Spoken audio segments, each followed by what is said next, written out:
Alam nyo ba na bigla na namang gumalaw si Shiba Inu sa market dahil sa isang napakalaking token burn? Isang matapang na pahayag ang ibinato ng founder ng Wall Street Bets na si Ginoong Jamie Rogozensky. Yan, Rogozensky. Ayon sa kanya, ay sapat na raw ang dami ng nasunog na SHIB para mapatunayan na ang scarcity o kakulangan ng supply ay isa pa ring malakas na pangbenta sa mundo ng crypto. Pero, ano ba ang ibig sabihin nito? Bakit may sunugan ng tokens? At ano po ang epekto nito sa presyo ni Shiba Inu? Kaya yan po ang ilan sa mga katanungan na siyang ating pag-uusapan sa video na ito. Pero bago po tayo magpatuloy, ay pakibasa na lamang po muna ang disclaimer dito po sa ibaba ng ating screen. Ano nga ba ang nangyari sa Shiba Inu burn nitong mga nakaraang araw? Sa isang nakakagulat na galaw mula sa community ni Shiba Inu ay biglang lumobo ang burn rate ng token ng higit 16,855% sa loob lamang ng 24 hours. Isang hindi kilalang user mula po sa Coinbase ang biglang nagpadala ng halos 600.7 million SHIB papunta sa opisyal na burn wallet.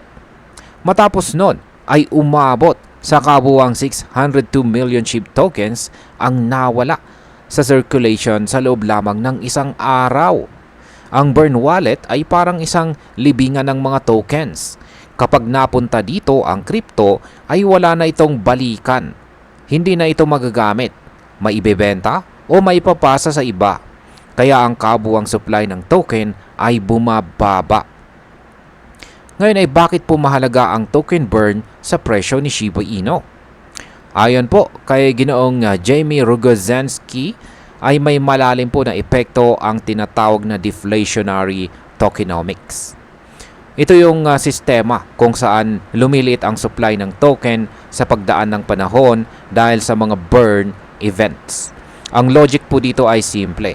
Kapag mas kaunti ang supply ng isang bagay ay mas mataas or tumataas ang demand at natural po na tumataas din ang halaga nito.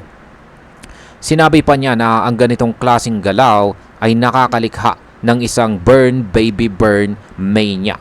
Para bang may kasamang thrill ang bawat token burn sa mga investors at nagdudulot po ito ng FOMO or fear of missing out. Ngayon ay gaano naman po karami ang total supply na nasunog ni Shiba Inu simula pa noon?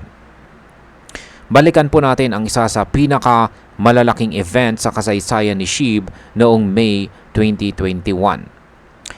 Noon ay nagpadala po itong si Ginoong Vitalik Buterin ng mahigit 410 trillion SHIB papunta sa dead wallet. Ibig sabihin ay tinanggal na niya ito sa supply. Sa panahong iyon ay umingay po talaga si SHIB at sumabog ang kanyang presyo hanggang umabot sa all-time high na 40 digits 88.45 noong October 2021. Pero ayon po ulit sa datos, kahit na ganito kalaki ang nasunog na tokens noon, ay ang total supply ni SHIB ay halos hindi gumalaw sa kasalukuyan. Mula po sa 589.25 trillion supply noong April ay bumaba lamang po ito ng kaunting-kaunti sa 589.24 trillion. Ibig sabihin ay halos 0.001% lamang ang nabawas. Ngayon ay paano naman po ang galaw ng presyo ni Shiba Inu nitong mga huling araw? Ayan. Sa kabila po ng napakalaking burn event ay hindi pa rin po nakaligtas si SHIB sa pagbagsak ng market. Bumaba po ang kanyang presyo ng 6.15% nitong nakalipas na 24 oras at halos 10.22% naman sa loob ng isang linggo. Maging ang iba pang malalaking crypto tulad po ni Ethereum at XRP ay bumaba na rin.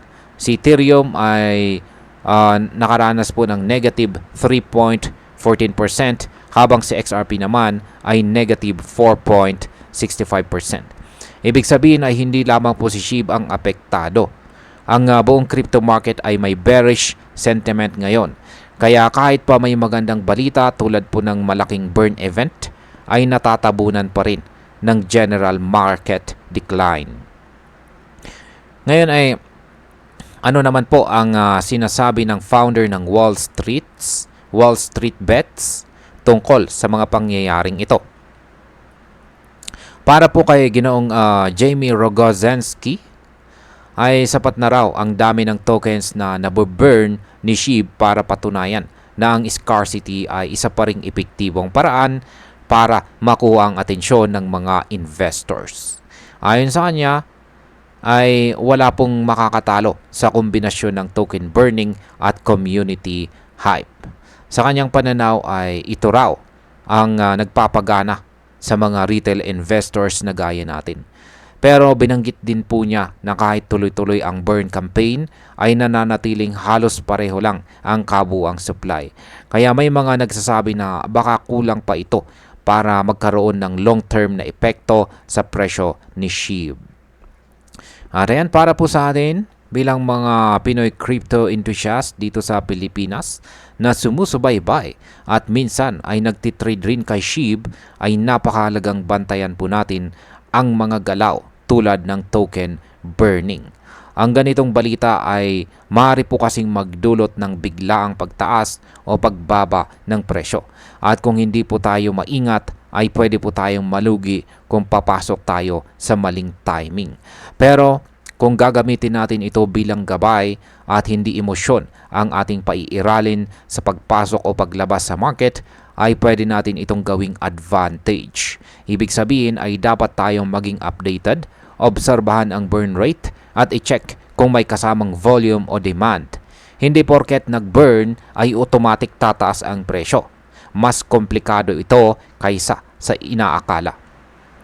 Bilang panguli, sa tingin ko po ay maganda ang intensyon ng Shiba Inu community sa patuloy na pag-burn ng tokens. Isa itong konkretong paraan para mas maging scarce si SHIB at sa ideal na mundo ay tataas ang kanyang value.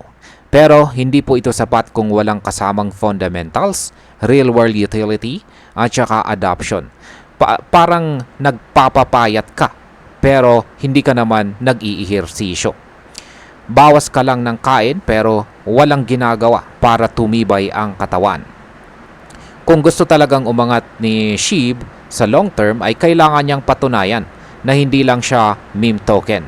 Dapat ay magkaroon po siya ng mas maraming use cases, partnerships at maayos na ecosystem. Kaya para po sa atin bilang mga Pinoy crypto enthusiast dito sa Pilipinas ay huwag po tayong basta sumunod lang sa hype.